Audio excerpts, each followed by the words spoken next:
Hi everyone, welcome back to PRAKASAM tutorials. In this video, I am going to discuss about example of valid joint density function or not.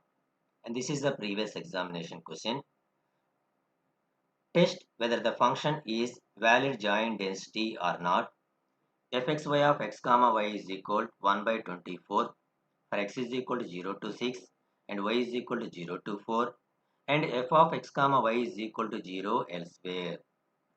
So coming to the solution, given that the joint probability density function is fxy of x comma y is equal to 1 by 24 for x is equal to 0 to 6 and y is equal to 0 to 4.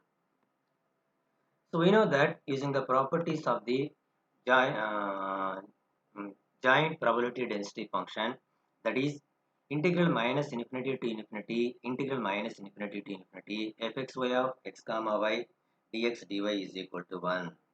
So this equation is the valid joint density function. So using this property, check it the given density function joint function is a valid or not.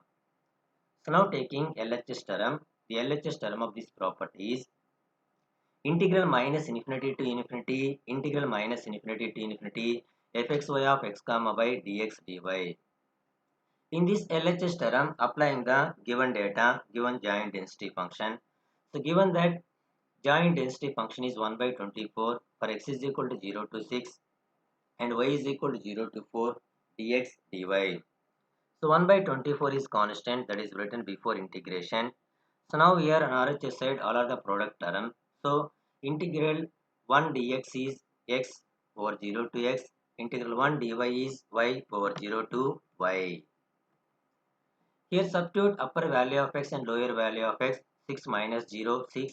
Here substitute upper value of x and lower value of x upper value of y and lower value of y 4 minus 0 4.